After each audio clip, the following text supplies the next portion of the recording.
Tidak terdapat adanya hal-hal yang dapat membebaskan terdakwa dari pertanggungjawaban pidana ataupun tidak ditemukan adanya alasan-alasan pemaaf maupun alasan-alasan pembenar atas perbuatan terdakwa.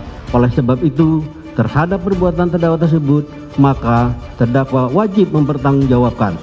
Dan untuk itu, terdakwa harus dijatuhi hukuman yang setimpal dengan perbuatannya. Menuntut supaya Majelis Hakim Pengadilan Negeri Jakarta Selatan yang memeriksa dan mengadili perkara ini memutuskan: 1. Menyatakan terdakwa Kuat Ma'ruf terbukti bersalah melakukan tindak pidana turut serta merampas nyawa orang lain yang direncanakan terlebih dahulu. Menjatuhkan pidana terhadap terdakwa Kuat Ma'ruf dengan pidana penjara selama 8 tahun, dikurangi masa penangkapan dan menjalani tahanan sementara dengan perintah terdakwa tetap ditahan. Bahwa dia berpartisipasi ya dalam pembunuhan berencana ini dengan cara menutup pintu bagian depan ya. Lalu kemudian dia naik lantai kedua untuk menutup balkon pintu rumah duren 3. Peranan si Kuat ini ya dalam pembunuhan berencana ini, tapi dia membantu melakukan. Gitu. Jadi turut serta ini di sini makanya dimasukkan ke dalam sebagai pelaku turut serta. Turut serta karena apa? Karena dia mengetahui ada peristiwa perencanaan pembunuhan, tapi mereka tidak menghalangi, tapi membantu. Karena dia, ya si Kuat Ma'ruf ini mengetahui bahwa ada rencana pembunuhan, maka dia disertakan sebagai turut serta melakukan pembunuhan. Memang layak untuk pidana teratas, yaitu hukuman mati.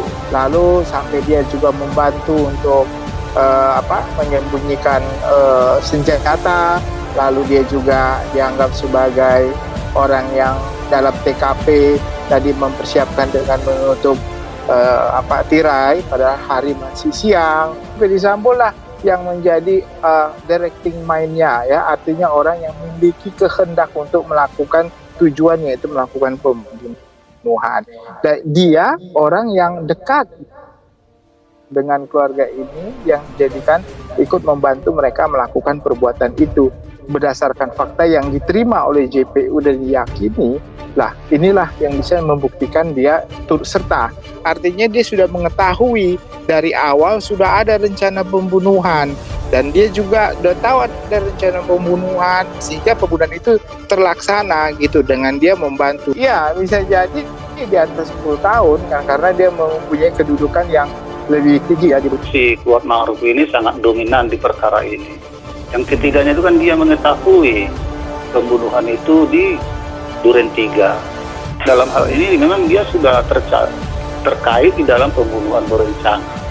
Terhadap ancaman tuntutan 8 tahun penjara ini, ya bagaimana lah mau kita bilang ya, kita selaku orang tua almarhum rasanya kurang pantas tuntutan ini. Sebenarnya pantasnya sama dia harusnya 15 tahun itu.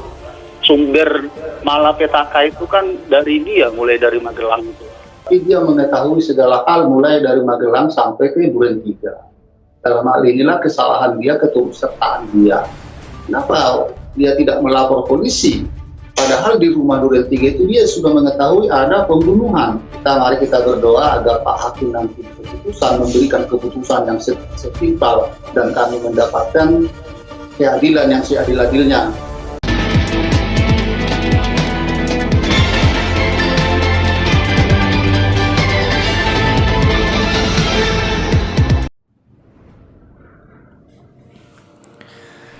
Tak ada lagi tawa. Kuat Ma'ruf tertunduk lesu dan tahan tangis, dituntut 8 tahun penjara.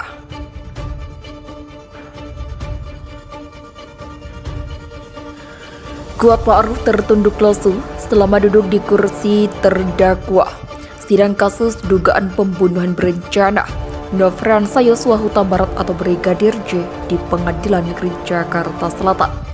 Tak ada tawa dan canda, Kuat seperti sidang-sidang sebelumnya.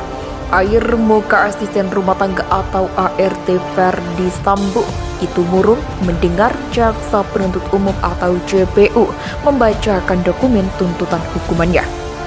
Kuat pun tampak kian tenggelam dalam kemuraman begitu mendengar jaksa menuntut dia dijatuhi hukuman pidana penjara 8 tahun. Menuntut supaya Majelis Hakim Pengadilan Negeri Jakarta Selatan yang memeriksa dan mengadili perkara ini memutuskan menjatuhkan pidana terhadap terdakwa Kuat Ma'ruf dengan pidana penjara selama 8 tahun dikurangi masa penahanan dan penangkapan, ujar jaksa dalam persidangan. Seolah tak kuasa menahan tangis, Kuat berulang kali mengusapkan tangannya ke mata. Napasnya juga tampak semakin kencang sampai terengah-engah. Setelah jaksa selesai membacakan tuntutan, Kuat masih duduk terdiam, pandangannya kosong ke arah bawah. Barulah usai sidang ditutup, Kuat menghampiri tim kuasa hukumnya yang duduk di meja samping. Beberapa pengacara mengerubungi Kuat sambil menepuk-nepuk punggungnya. Lagi-lagi, Kuat hanya tertunduk dan kembali mengusapkan tangan kedua mata seperti menahan tangis. Keluar dari ruang sidang, Kuat bergas memakai rompi tahanannya. Dia pun langsung pergi menjauhi ruangan dikawal oleh petugas kepolisian dan kejaksaan tanpa meninggalkan komentar apapun. Adapun dalam perkara ini, jaksa menilai Kuat Ma'ruf terbukti dengan sengaja dan dengan rencana lebih dahulu merampas nyawa orang lain sebagaimana dakwaan pasal 340 Kitab Undang-Undang Hukum Pidana. Pasal 340 berbunyi, barang siapa sengaja dan dengan rencana lebih dahulu merampas nyawa orang lain diancam karena pembunuhan dengan rencana dengan pidana mati atau pidana penjara seumur hidup atau selama waktu tertentu paling lama 20 tahun. Selain Kuat Ma'ruf, 4 orang lainnya didakwa melakukan pembunuhan berencana terhadap Brigadir Yosua. Mereka yakni Ferdi Sambo, istri Sambo, Putri Chandrawati, serta ajudan Sambo, Richard Eliezer atau Baradae dan Ricky Rizal. Berdasarkan dakwaan jaksa penuntut umum atau JPU, pembunuhan itu dilatar belakangi oleh pernyataan Putri yang mengaku telah dilecehkan oleh Yosua di rumah Sambo di Magelang, Jawa Tengah. Pengakuan yang belum diketahui kebenarannya itu lantas membuat Sambo marah hingga menyusun strategi untuk membunuh Yosua. Disebutkan dalam bahwa mulanya Sambo menyuruh Ricky Rizal atau Bribka RR menembak Yosua. Namun Ricky menolak sehingga Sambo beralih memerintahkan Richard Eliezer atau Baradae. Brigadir Yosua dieksekusi dengan cara ditembak 2-3 kali oleh Baradae di rumah dinas Sambo di Kompleks Polri Duren 3, Jakarta Selatan.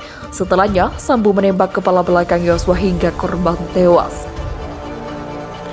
Mantan perwira tinggi Polri itu lantas menembakkan pistol milik Yosua ke dinding-dinding rumah untuk menciptakan narasi tembak-menembak antara Brigadir J dan Baradae yang berujung pada tewasnya Yosua.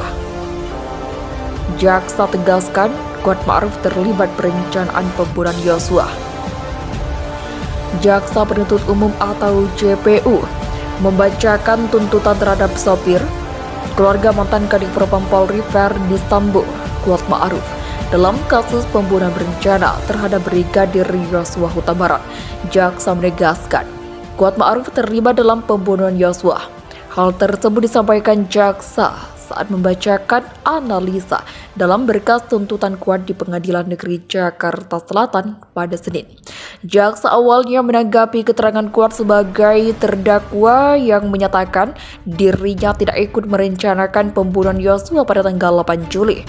Jaksa juga menyinggung pernyataan Kuat yang mengaku baru tahu ada skenario pembunuhan Yosua setelah peristiwa penembakan terjadi.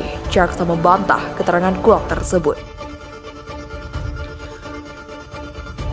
Kami membantah keterangan tersebut, ujar jaksa. Jaksa mengungkit keterangan dari 2 personel Polres Jakarta Selatan yang telah menginterview Kuat di Duren 3. Menurut jaksa, kedua polisi itu menyebut Kuat menyatakan mendengar ada tembakan saat menutup balkon lantai 2, lalu tiarap. Keterangan tersebut juga sesuai dengan keterangan saksi Beni Ali dan Susanto, Haris dan Provos, yang mana mereka berasal dari dua instansi yang berbeda dan tidak berkomunikasi sebelumnya, hingga tidak mungkin terdakwa Kuat Ma'ruf tidak mengetahui dan tidak terlibat dalam perampasan nyawa korban Yosua Huta Barat, ucap jaksa. Keterangan saksi-saksi itu juga disebut sesuai dengan keterangan ahli poligraf atau uji kebohongan. Menurut jaksa, Kuat terindikasi berbohong saat menjawab tidak melihat Verdi Sambo menembak Yosua.